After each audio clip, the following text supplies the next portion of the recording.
Welcome to Serving Your Market as Kings or Queens. If you are looking for an interesting commercial, marketing, and sales podcast that is bold, unfiltered, unconventional, and authentic, you are at the right place. Curious how to play the game better and smarter? We will share how we crack the code to hyper growth for our customers. We will invite amazing people. We will share our experience, the first attempts in learning, cracking the code, and finally the results. And last but not least, we will give you food for thought. Now, let's get started.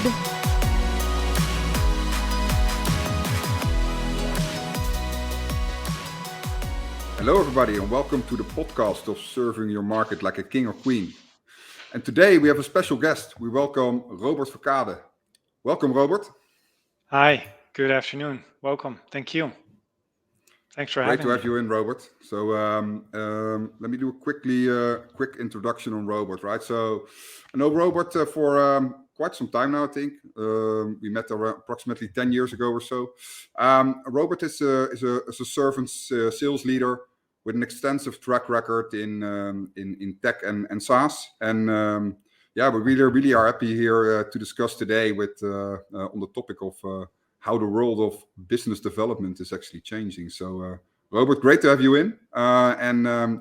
Could you give a brief introduction about yourself as well, maybe private and work related? Sure. As said, I'm Robert. I'm 37 years old. I've been in business, I think, for about 16 years. Started in 2005. I have a bachelor's degree in a total different direction compared to where I currently work. But I've gained a lot of experience from that. It was in the tourism industry, so it was very much focused on people centricity and servicing, so to say. And that's something that really comes back in my leadership position now, but also as a sales. I started my career as what we now call BDR.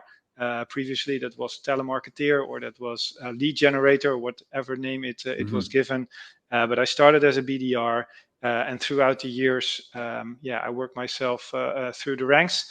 And for the past 2.5 years, I've been involved in my current job as Vice President of Sales, currently for the European market at Sana Commerce. Yeah. In private, I live in Breda, which is a city close to the Belgian border, quite close to the office of Rotterdam, where we have headquarters. I'm happily married together with my wife for 17 years, and I have 2 boys, 4 and 6. Love to spend time with them. We live very close to the woods. It's approximately, I think, 20 meters from my front yard. So I'm outdoors. I love for hikes, walks. And I especially like some cooking with friends and family. So not for my own, but have a great time with a small group of people and spend quality time with them. Awesome, man. Great to have you in, Robert. All right. So today, what will be the promise of today's podcast? So told you a little bit around Robert with his extensive experience on business development. So today will all be about the new game of business development. And what is that like? It is around engagement and intelligence through togetherness. But before we go actually into the conversation and a little bit deeper also into your profile, Robert, and where you're coming from, let's first have a drink. So I know you have some other plans scheduled or meetings scheduled, I would say. So it's I'm going to be not boring. Your favorite alcohol drink, but what are you drinking? No. Currently, I'm drinking a cup of tea. So Okay. cheering on that would be maybe wrong. But if you would keep me end of day, I love a seasonal beer. Whether that's dark or amber or light during the seasons. But I love specialty beers. So that's what I like to drink when time suits, and in later evenings I like a good glass of whiskey. I couldn't disagree with that. That sounds like music in my ears. So Yeah, what are you having on this that one? Yeah, knowledge about it is always the second step, right? But no, I just love a good glass of whiskey, and I've become to learn how to drink, and that's something I really like. Yeah. Nice. Well, what you have with beers and whiskey, then that's what I have with wine, or a glass of champagne. This time, just a simple Chardonnay, but it's a nice one. So, well, cheers with your tea, but Absolutely. maybe next time. Next In time, Huey yes, Room. absolutely. I have a seasonal beer, specialty beer as well. It's a sweet sapphire. It's from brewery Zwarte Pad. It's like a bock beer. So it's good for this time of the year, I It's would good say. into the season, absolutely. Exactly, in the October-November timeframe. I think in the most cases they call October Bocktober as well. But I really like this one because it's really about finding a new path, actually, and exploring new things. And I think that's what today is all about, right? It's going away or exploring new things, how you can optimize or get more out of new business development. So cheers to that, and Cheers, looking forward absolutely. to a great conversation. Send me the link. Curious. Will do. I'll buy one too. Cool. So let's kick it off then. So the honor is to me, Robert, to ask you the first question, because before we dive into, your responsibilities right now and your vision on that, your lessons learned, etc., we are always curious.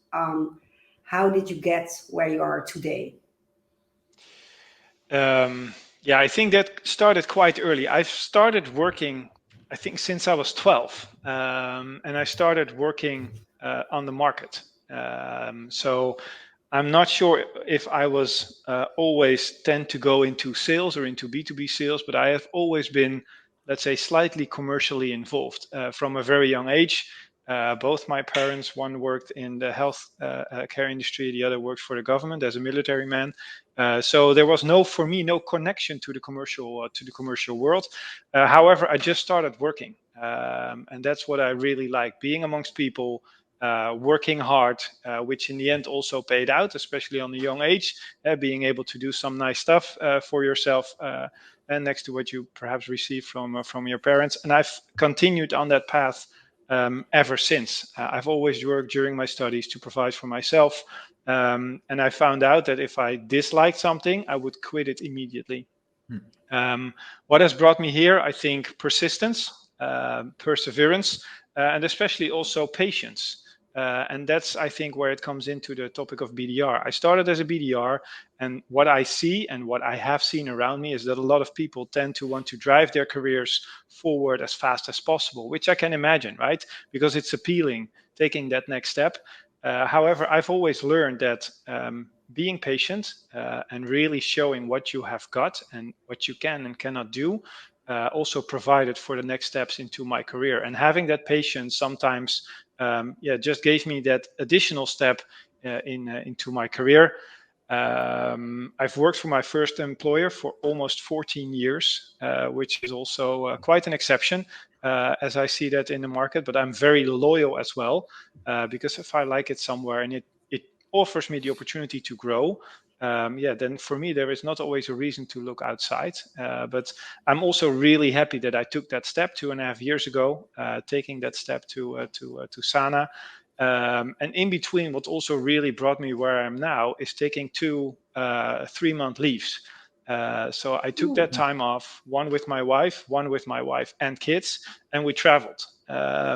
We took the freedom just to be out and about and end up where the car would bring us during that 3 months. We both spent both times in the US, traveling from Los Angeles to New York, and the other time from Miami to LA. And that really brought me a lot as well. Also as an individual, as a person, giving you the feeling you're not depending on anything.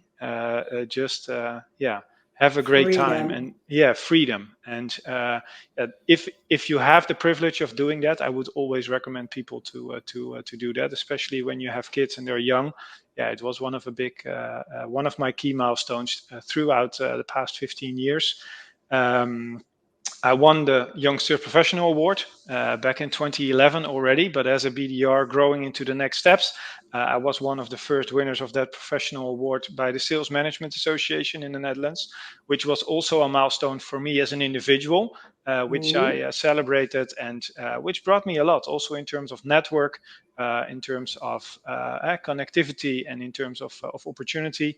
And my role at Sana brought me the next step towards scalability. As in my previous job, I worked a lot with people, which is less scalable, however unfortunate. And at Sana, scalability was brought to my attention, and working in an international environment. And I think in the end, that formed me to the person I am at this point, right? Being a colleague, a peer, and a leader to diverse people, but also as a father and a husband. Yeah. Thanks. Good Does that story. answer? Yes, Yeah? Okay. absolutely. Yes. Great. Absolutely. I think freedom and curiosity is And kind patience, of Jeroen. Don't forget the Yes, word patience. patience. No, that exactly, right. With We can freedom and learn from curiosity, that too one. fast. Don't go too fast. No, have the No, patience but as well. it's absolutely something. I also see it around me, right? In people leaving or taking next steps into their career, and sometimes, and I also tell them that, hey, it feels like you're doing this 1 year too early, right? Take some time to further mature, or maybe learn on some next steps, and however appealing that next step might look. But yeah, I've also sometimes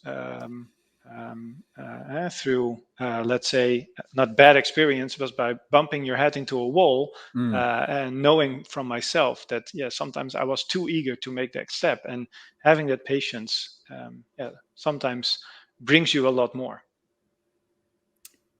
Thanks for sharing that, Robert. It's, I think, a lesson that a lot of people can learn from.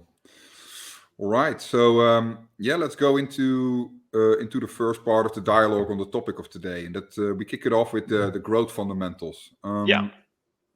So we have entered a new era of business, right, where one is driven by far much more by growth and happiness to unlock success, because people and customers expect nowadays more than just a paycheck or a product that solves their pains, right? A company that is good for their people, is connected to a social cause, is not a nice to have anymore. It is a new reality. So I would welcome actually everybody to a people-centric business world, and the time for companies to act is now. So you are the VP Sales of Sana Commerce at the moment. How does this influence the development of your own leadership skills, and how has this changed the contribution you are delivering across teams and departments in your organization? I think significantly. One step that I would like to take is, and maybe it has not always been that obvious, but I think being people-centric and customer-centric is not new to us at this point. Maybe it's more on the surface that we are more aware of that. Also due to the fact that there is so much information available, so there's a far higher risk of losing people or losing customers compared maybe than to the past, and also in the velocity or pace with what that happens with. But I have always believed in people centricity, and also in my previous job where I had a leadership position as well, I really 100% believed in individual ownership of that people. I was the GM, and there were, of course, the several the other departments that we had as well. And I truly relied on the people that we hired on those positions to bring us the information and to provide us with the guidance and strategy, which would bring us to the next step. And of course, I had my opinion, but I was not a subject matter expert with regards to recruitment, for instance, or with regards to marketing. When it came to sales or to business development, that was my topic. But with regards to others, I always try to gather people around me who owned that and who I could guide, but from who I could also, let's say, profit with regards to knowledge, and make them responsible for that, but also cheer on them. And I think the same counts for customers. And there I want to tie back also to patience, right? We always tend to want to have an answer available or a solution available for a pain or a question that someone asks immediately. But if you just take time to take one step back, and if a customer is angry or you haven't delivered upon what they asked, listen to them, let them rage, analyze the moment, and then maybe take some time to reflect and say, hey, give me 24 hours before I come back. And I think it counts for the same with people. If you make a mistake, own up to that, right? As a leader, if the people you have the privilege of working with make a mistake, own up to that mistake for them and together solve it between the two of you. But that's what I always try to say. You can take a risk, you can take a leap, you can make a decision. And if something goes wrong, it's my responsibility. We'll solve that together. But front facing the company, it's me who takes that ownership. And that has helped me a lot. Yeah.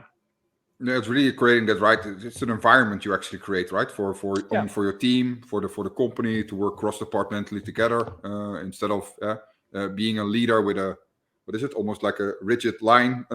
You're part of that, right? You're and being transparent and having core values available. For instance, that was one of the things that appealed me to my current employer, that there were core values in place. And how odd it may sound, because they are very maybe broad or maybe generic if you read them for the first time. But I think if you touch base with each and every individual within our company who really fits our organization, connects or ties into one of those, or at least 3 out of those 5 elements. And I think that's something that really brings us all together, and that should be represented in a leadership team as well, to get the most out of the team you work with and the people you work with. Yeah, absolutely. What about that ownership you were mentioning, or accountability? This is really how we build trust. Like, I got your back and we solve it together. And that is if you manage to build trust over time, because trust, you cannot say you can trust us, you have to prove it. And if you're able to build that up in your team, or build it up in your whole organization, that's, I think, one of the most beautiful values you can have delivering to your people. Yeah, and transparency there is key as well. And sometimes that's there's a very thin line, right, in what you can share and not. And I'm always on the side where I might share not too much, but I am very transparent to my team on what's happening and why things are happening. But with that transparency, I also give them a certain amount of trust and responsibility and ownership. And of course, also patience here comes, right? Because managing new teams or becoming a leader to a new team takes time to get that transparency and to get that trust from both sides. But you really have to invest into getting there. And it sometimes also needs you to take one step back and say, hey, I might have pushed too hard. With a concrete example, 2 years ago, I needed to hire someone in Italy. And I was totally oblivious about their culture, right? I had a lot of assumptions, but I tried to recruit in the same way as I tried to recruit a Dutch individual or a UK individual. And then constantly, I did not manage to level with the candidates. And there was a person, and in the end, we ended up hiring him. And I asked to him during the conversation, I explained to him, I have difficulty with leveling with you, right? I want something, and I want this, and I want that, and I want to go there. And then he said, can I be honest? And he said, yes, stop trying. Because I will start trusting you when my mom invites you to lunch. Oh, wow. And that was the moment that I thought, I've always taken that lesson 2 years ago. I've had the invitation to go there for lunch. However, Corona unfortunately keeps me from going there. But that really opened my eyes. Also to be very aware of cultural differences and how that works.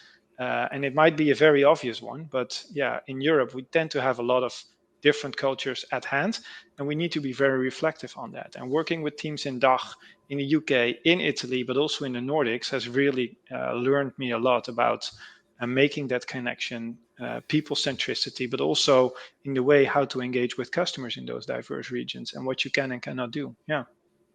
Yeah, thanks for sharing that, Robert. I think I can only say that I learned also a lot on that level, where probably 8 years ago or so, where we were running a European marketing team, we're thinking that localization was basically mostly translation. Now I know that is just one component. I recognize what you say, absolutely. Let's And keep it like that. it withholds so much more. Yeah, absolutely. Yeah, it withholds so much more. So no, thanks for sharing that, man. Yeah. All right, let's go a little bit into the topic first at hand. And before we actually delve a little bit deeper into playing that new game of business development, I want to bring a couple of statements to the forefront. First one. Start with claiming a topic or theme in the market, not with going to market with your product. Yeah, I fully support that. The company I work for has a solution in place, which offers a B2B e-commerce suite. And it's very appealing, of course, as we have a great position in the market to talk about greatness of your product. And not only for us that counts, but it counts for a lot of other people. But if you look to what really engages people via email or via conversations or on social posts, you see that that your product does not appeal or attract a conversation.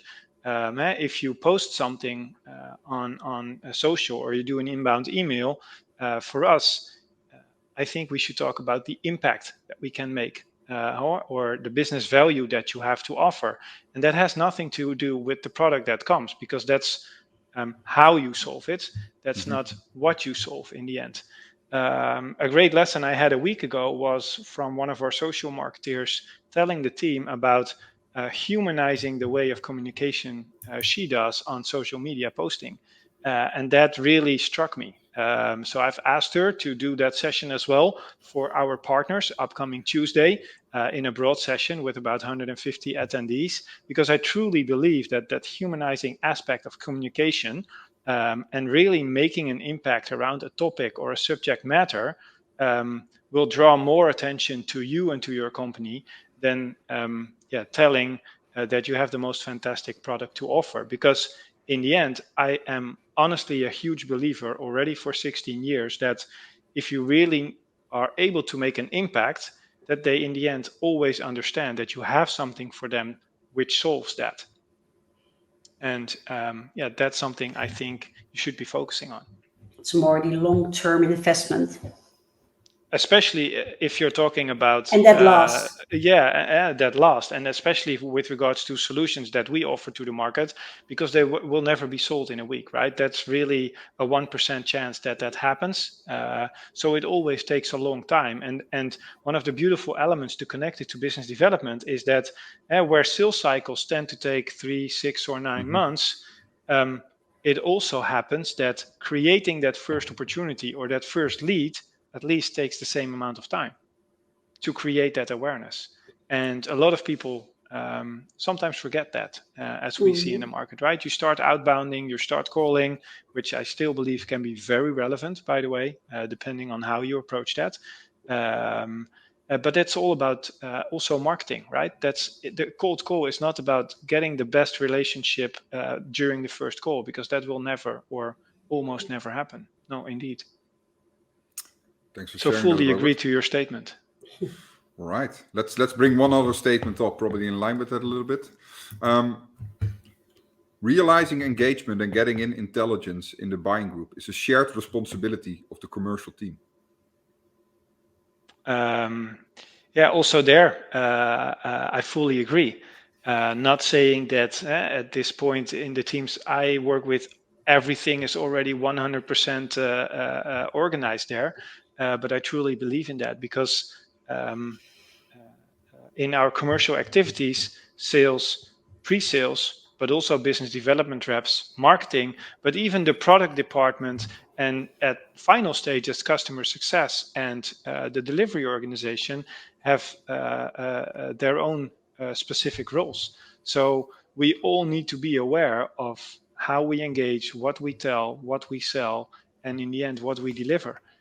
So that internal, let's say, intelligence around these topics is of imminent importance. Yes, and that means cutting down silos, and that's a very important topic to always be busy with, right? To always keep attention to and focus Yeah, on. and it's a transformation itself, right? You can't reach that overnight, right? But if you come better Absolutely every not. day, a little bit better, and a little bit closer towards that belief or shared belief that you have as a team, then and celebrate those milestones, then and always also be proud of the small steps that you make, right? Exactly, Because exactly. it will always take time, and also when things come to play and things are going as planned, you still need to pay attention to make sure that that keeps on happening. And a beautiful example is that in our company we work with OKRs, objectives and key results, which are owned on a global but also on a local initiative, and that's cross departments. And you really see the benefit of that. I'm currently working on an OKR together with the product team from a commercial perspective, and also delivery and marketing is involved. Yeah, and that's a beautiful collaboration. And one of the biggest successes we actually just shared halfway through the quarter is the breakdown of these silos. And the fact that on such a very transparent way, we're able to communicate to align, which really contributes to long-term goals that we have set. Thanks for sharing that, man. I think this is from also a celebration perspective, right? A new world type of thing. The old world would be, the deal is in, we ring the bell from a sales team perspective, absolutely. And then we go to the next one. Sometimes you're forgetting to onboard the customer in the proper way, but you celebrate different types of milestones. And absolutely. Yeah, nice, man. Thanks for sharing that. So, all right, that's the statements then for today. So, Lisbeth, you will probably move into the next topic, right? Or the yes, and it's spot on. And we already went in that direction, I would say, because you already brought in, Robert, about the shared OKRs. And what we see, a topic that is very close to our heart is playing the game differently. So from our perspective, growth is so much more than just a financial thing. For those who are open to innovate, get a competitive advantage. That's what we see, because why? They see growth in 3 pillars. So one is, of course, revenue, the obvious one. But secondly, there's people and happiness as well as also the transformational part. And you tipped on it a little bit already. Where are you standing today and what is needed to be where you want to be tomorrow? And what you said with those OKRs, that's a great example. And we really love to say to ourselves or our audience, goodbye to separate entities and hello to commercial or togetherness in general. Yeah. Because this changes the game for everyone.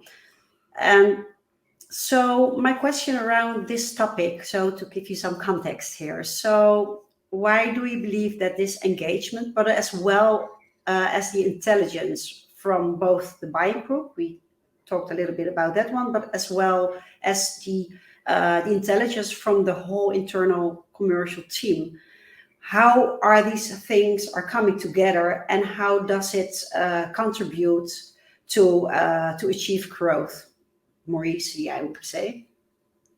Clear.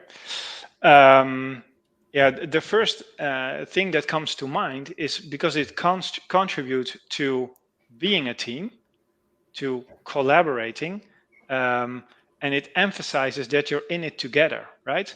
One of the things that has always made me very confident, also in my previous company, and what I'm also a big fan of, and which happens within my current environment as well, is that I'm never afraid to look back, right? So what happens is, as a commercial department, sometimes a lot of people say, you promise gold mountains, so to say, right? And it's that's not the truth. And in my previous company, I was always 100% confident that what I promised in my commercial conversations would also be reflected by colleagues of mine if they would have that exact same conversation. And that can only be done through togetherness, right? And through commercial alignment. So things that add value to that for us, for instance, is commercial training. We have adopted the winning by design approach on a global commercial perspective, not only from sales, but we have also included pre-sales, and customer success in those training cycles. So that's commercial togetherness. So the whole approach from the bow tie sales model that we, let's say, actively participate in within Sana, is fundamentally supported by sales, business development, pre-sales, and customer success. And sometimes we even welcome colleagues from the marketing team in that, because then they also understand how we want to work towards a unique or a combined message towards the market, right? And I think that is one of the big examples for us how that contributes. With regards to customers, Sana is now working also to have a look in how a potential new way of working around pricing can work. And there we also include conversations with customers and with partners, because that creates also that buy-in from them immediately, because they have been given the opportunity to take part in the whole process towards that. No matter the decision whether we are going to do that, yes or no, somewhere next year, but still we have involved them in that process, and I think that really shows and enables you to grow in a more significant way compared to others. Yeah, and that's definitely not only revenue. Did you or have you also built in feedback loops? Yes. Shared intelligence. Yeah, we cross work departmental. Yeah, we work in two ways there. So we have a constant measurement of what we call office vibe. So that provides everyone in the organization to reflect on how we as a group of company work, but also as individuals and also as regions. And next to that, we have a tool called Impraise, and that supports us in 360-degree feedback and also peer feedback every quarter. So that's a very intense process, but every quarter we do reflection. You can invite yourself someone to do peer feedback, but that is always also approved by your manager. To prevent from happening, they always invite friends. Right. So if I think, hey, that might not be too objective, I will try to suggest someone else. From there, that's something that's highly defined within or embedded in our organization. Yes, have. Exactly. It's really embedded. That's really cool. Yes, absolutely. So it's not a lunch table conversation. No, absolutely not. No, and also Office Vibe has grades, right? So you, as a company, you receive a grade, and if there's a drop, and that is calculated over, I think, 10 specific elements even, and that can be on the company, that can be on a team, but that can also be on an individual level for me as a leadership. And if there's a drop in one of the elements, then we really get pointed to that by our HR team as well. And they will contact us and say, hey, do you see what's happening? Either engagement is dropping, or we have changed questions, or simply the feedback is not positive. So let's dive into that and let's see what we can do to change that. So it's very actively used. And it's also a topic for our management team every month. Yeah. Oh, that's really good. Talking about maturity. Yeah. Yes, absolutely. Yeah. Yeah, it's a maturity, right, and a transformation, I guess, as well. Because so let's say for the audience, right, and other people who think, yeah, this really sounds interesting, right? I really want to invest in intelligence and engagement through togetherness, but currently, actually, my business development, right? Let's make it specifically for that. The game I'm playing now is calls and souls, right? Yes. Probably recognizable, right? So calls, souls, and inbounds. Yeah. So calls, souls, and inbounds. And what I see sometimes happening as well, I speak to SaaS commercial leaders, and they're saying, yeah, we have an inbound department and an outbound department, and they're actually competing against each other, right? Instead of working together. So how do you bring it into practice, and who are your key stakeholders? Where do you start with this? I think key stakeholders you can define in very various ways, but one of the key stakeholders in the business development team are the people themselves, right? Because they are the ones that you rely on performing those activities. So we have recently also migrated a bit, right? So we've seen some decline in our marketing inbound activities. That's also due to the change in how we engage into the market from a more product focus towards more human and topic related, but that always affects for a short time of period the result coming out of that. So we have also kickstarted a bit more on outbound activities, and for me that meant reaching out to the business development team and explaining myself what expectations I would have from that, because they were very much afraid that I would expect the same results out of outbound compared to what they would do out of inbound. And I said no, because in the past 15 years ago, I was expected to simply make calls and meetings, right? Because that was the sole purpose of my job. 60 calls, one meeting or something like that. Something like that. We both know the drill because we did it together, Jeroen. Yeah, exactly. And I know it doesn't attribute. So what I try to explain them is that no matter the definitions of SALs or MALs or something like that, but I told them I'm not expecting qualified opportunities from you throughout those calls. I expect you to drive engagement in our target audience, right? In the definition of our target audience or ideal customer criteria, and to move them through the stages. But I don't expect QOs to come out of that, right? In the end, I hope that the collaboration between events, either online or live, marketing activities, right? Social, advertising, content, inbound marketing, but also your outbound activities, the combination of those elements will contribute to movement in early stage pipeline. And in the end will lead up to qualified opportunities. And whether that's a result of your outbound activities or in the end that someone applies via an inbound or that someone comes via a partner, for me in the end, that would be the best conversation to have to attribute it to a channel, because it actually means we have something to think about. So that is. I like that what you're expressing with the movement in the funnel. It directly get me thinking, because what we hear often as well is that you claim a topic in a market, right? A topic related to your purpose to create a movement. Absolutely. But I'm actually thinking now that movement will create movement in your funnel, right? Yes. So that's and it's really all about that. And you have to take that away also from managing their expectations, right? So it does not necessarily mean you lower targets, but for next year, we have managed that if we expect more from inbound and outbound only, that we will indeed lower the targets, because the impact of the lead is also higher. We can also measure the how do you say that, the conversion rate out of those leads, and we have actually seen that increased significantly. So we need, let's say, less leads to gain the same amount or even more business. So it's going to be a battle around quality over quantity. Mm-hmm. Yes. And that's really nice. That's an example. So being transparent again, coming back, right? Explaining that to them, what the purpose is of let's say what you tend to do. Key stakeholders for me, next to a management team that needs to support that approach, because they will also do the investment in additional resources, right? So you need to have a good game plan and business plan to that. The marketing team, of course, with everything that contributes to it. But the key stakeholders for me are also the business development reps themselves, who have to believe in that and who really have to see that what they are doing also contributes to a certain purpose. And that was a beautiful conversation I also had, because they said, we really believe in it. But they also gave feedback of what's not working, and then you can really start improving that element of their work.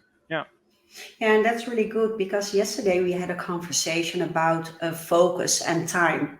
In terms of your resources, you can only spend your time once. So focus is so critical to success at the end, doing the right things. And if you're only focused on booking those appointments, and then the next guy or girl comes in driving that conversation, there's no intent to buying at all. No, clear. It's, I won't say a waste of time, maybe for the long term, but you're sure it's not contributing to your targets. Absolutely. Yeah. Good way of working. Absolutely. Yeah, really good way. So could you, you talked a little bit already about it, right, Robert? We together played the old game, right? And at that point in time, it was the game. So it's not a negative thing, especially not. But could you share your most important fail, first attempt in learning from across those, to be where you're at now?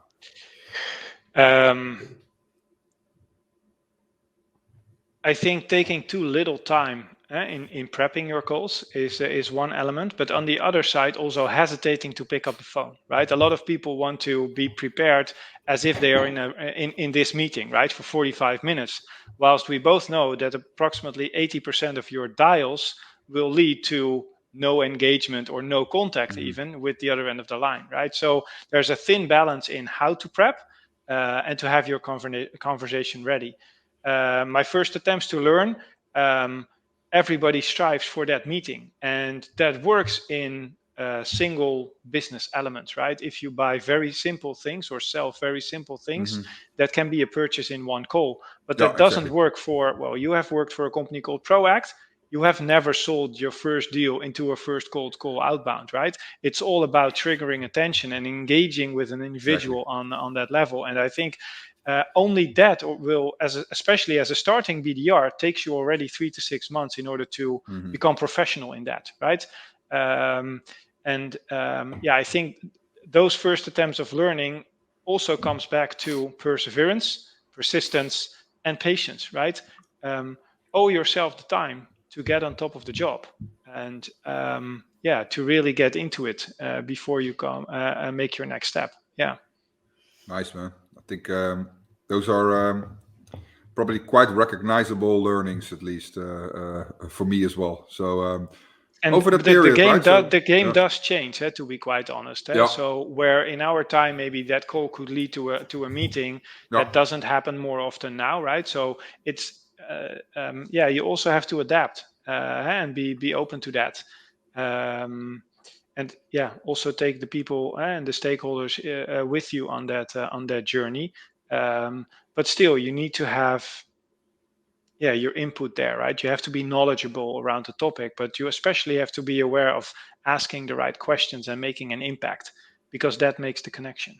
Yeah, value before the deal. Value before the deal, absolutely. Yeah. Nice. So what were the successes you have celebrated with your team? And how have you celebrated these, right? We talked a little bit about the old way of celebrating is just when the deal comes in after a year or sometimes, right? And then it's ringing the sales bell. But in the new world, how are you celebrating now? The difficulty is, of course, working out of home in Corona, right? So that makes that 95% of the deals we have done over the past 1.5 years have been celebrated via online. So what you then can do is send someone a nice gift. We did on a distance, however, also, for instance, our CEO celebrated with a few people who were 10 years or longer into our company, and he visited them at the front door and handed them something. With our German team, we recently did a cook-off, right? Everybody was in his or her own kitchen with a laptop, and there was a cook professionally, and he helped us throughout a great sushi meal. Walk talks, right? Take the time for one-on-ones, and maybe if you need to keep your distance, but still go for a walk. Sometimes visit the people that you work with, if they are comfortable with that, and then also cheer and celebrate on that, and also make it aware to other stakeholders in the company, right? To let them shine, put them in the spotlight, and in the end, I hope that we can really have the time to celebrate for real, right? At Sana, we have a crate and a bell. So every deal was announced on that crate, at least in our headquarters. And what's also beautiful is we always share every deal into the team. So every new deal gets recognition in not a WhatsApp group anymore, but now a Teams chat. And the whole company is told about, we have a new customer, it's in this region. Most of the times we celebrate it via a small video. People are recognized, and it's big also or small? Big or small, all deals are valued there. And also we celebrate all go lives. So the beauty is the deal will always come back twice. Oh, that's cool. First when sold, second when brought live. And that second time is also very important, because then it recognizes not only the seller, but also the people who really brought the product live in our case. That means the development teams, the product team, the project management team, the seller, but also the customer success manager, who will now take care of this customer. Yeah. So do you know we try what to we share celebrated? That's a funny one. Not in specifically, opening up a bottle or something like that, but more standing still in the moment. Is we didn't win at that moment, it was more that it was, postponed till a few months further in time, but we won it from the competition. So that's a recognition as well. Absolutely. That you deliver. We delivered value in upfront. We went all the way, and it was the best plan they saw, and they really trust us as their preferred partner going forward. So the deal isn't signed yet, but it's good that how you stand in. Yeah, no, I can imagine that. We don't celebrate that, but we do reflect on that. So it's and especially in the current era where data, right, and data drivenness is of course very relevant and important. We absolutely also take that. And of course, sometimes you're disappointed if a deal is not won, right? Whether it's lost or re-engaged or postponed. But hey, as long as you learn from what happened and you can apply that to next phases and to next steps, also there patience comes to play. Yeah. Yes, absolutely. So if you look at where you stand right now, I think you really build a good foundation for future growth. If you combine that foundation with your top priorities, so how does that landscape looks like? Do you have priorities, or is it more kind of consolidating what you have built so far for the coming year? No. We absolutely have priorities. And as a constantly rapidly growing company, right? We grow year over year between 35 and 40%, which is significant. There is always priorities to stay ahead, but I think commercial effectiveness is one of the priorities we have always had high. And that works throughout the organization, right? Because that emphasizes on the collaboration between marketing, sales, and customer success. It emphasizes on business development, but it also emphasizes on skills and unity of approach. And I think that commercial effectiveness absolutely is a key priority for us as an organization to stay on top of and to keep learning, keep developing, and keep becoming better as an organization to optimally support and win our customers. Another topic is retention, both in people as well as on customers. Right? It's a key priority, and I think the most hurtful at the moment is people, because every individual that leaves you as a company is a loss, I think, or in general. But it's trend of market at this point, right? There's a huge trend going on with people changing places. It also fits to the type of company we are. We tend to work with a lot of young people who start their career at Sana, and then after 3 or 4 years, it's time for a new cause. So I absolutely understand that, but retention is key focus for us. Which we should spend a lot of time on.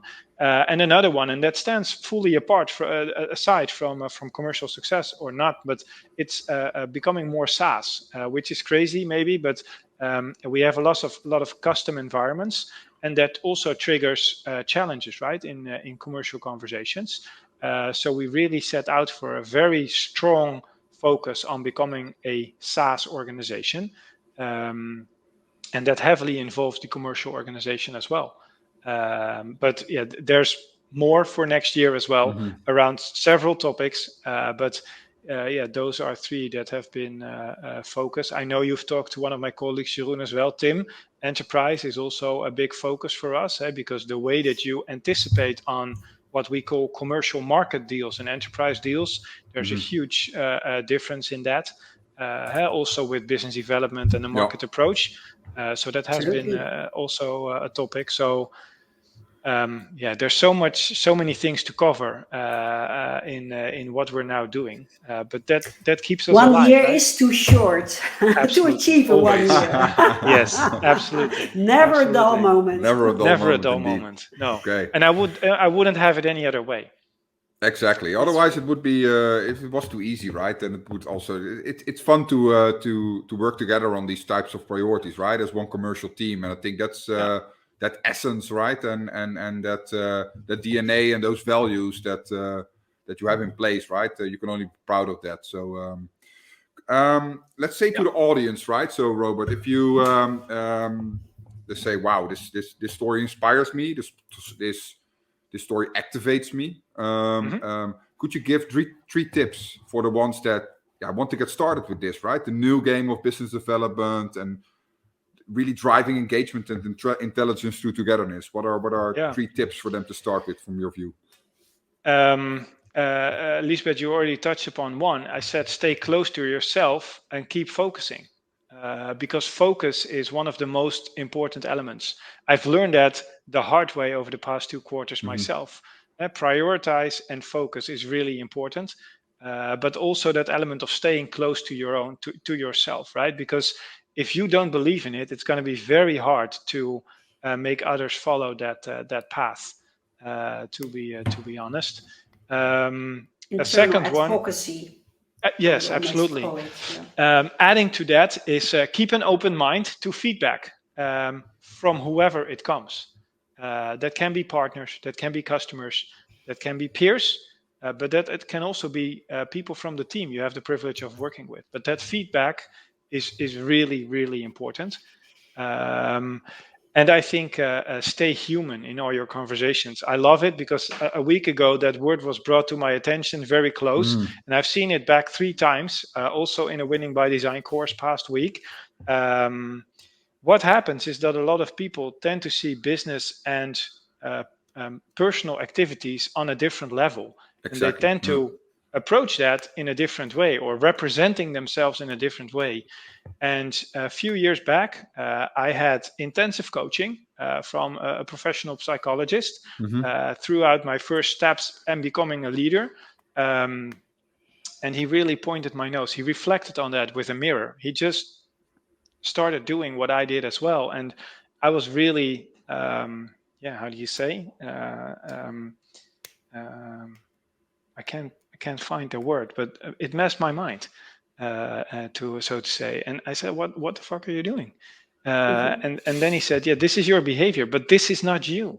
So who are you?" And then we really started to have that conversation to stay close to yourself. And in one of our Winning by Design courses just recently, we also touched upon that topic where the trainer said, "Why are you doing this? Because this is not you." You can really see that reflected in the demo that you have just recorded.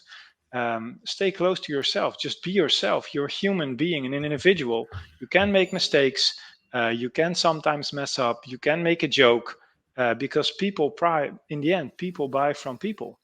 And that's absolutely something from about 6 years back that stayed close to me. I've tried to be myself as much as possible, and staying close to my own core values, being transparent, being open, sometimes maybe a bit naive in that, in giving that trust away, but in 90% of the times, it has always paid back for me. No, I think that naive is probably you're just authentic and human, right? Yes, that can be the case. Absolutely. Yeah. So that would be my 3 tips. Stay human, keep focusing, and have an open mind to feedback from whoever it brings to you. That can even be your kids. Exactly. True. I know everything about that mirror. Yes.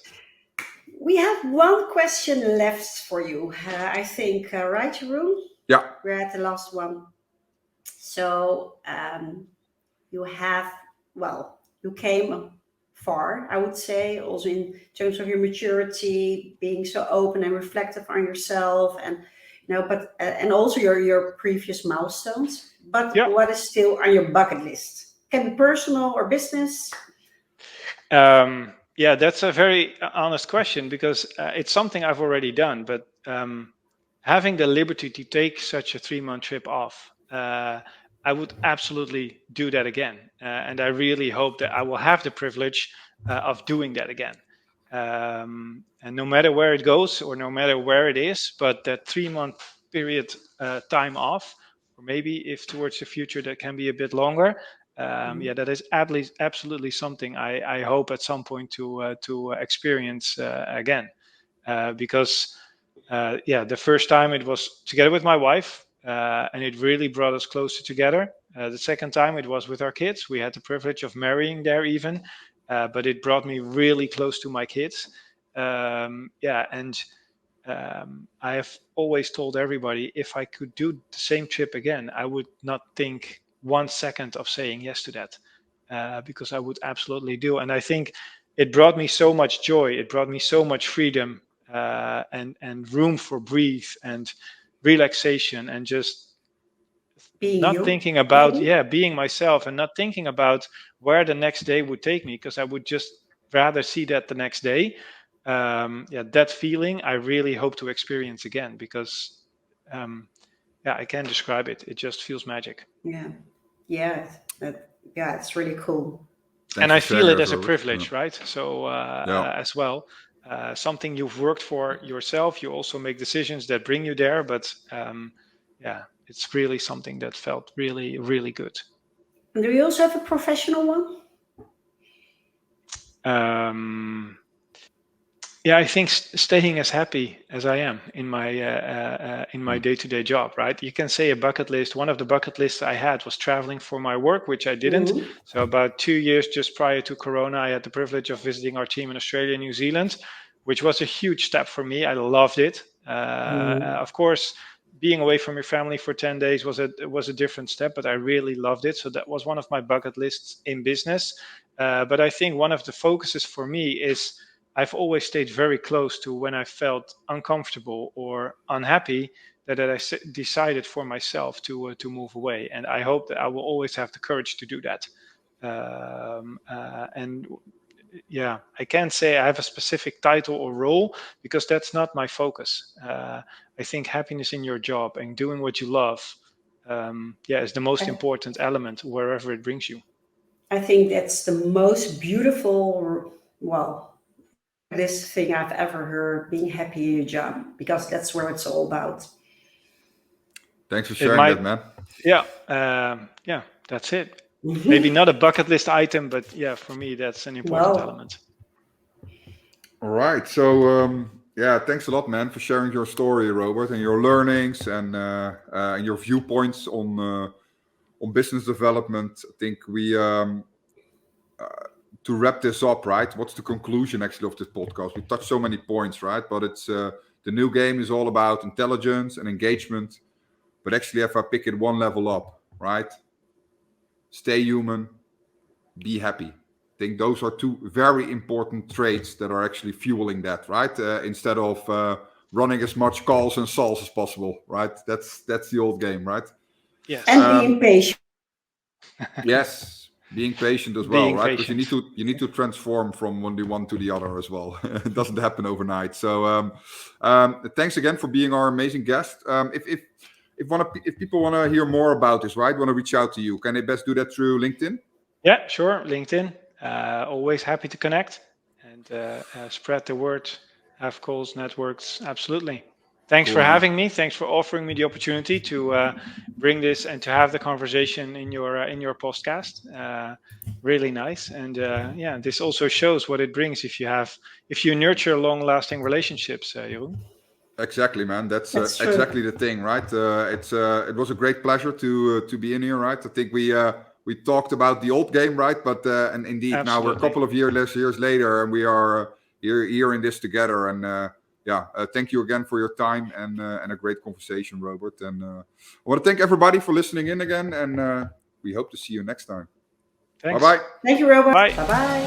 Thanks so much for listening to this episode of Serving Your Market as Kings or Queens. If you're enjoying the show, please feel free to rate, subscribe, and review wherever you listen to your podcasts. We really appreciate that effort, and we'll catch you in the next episode.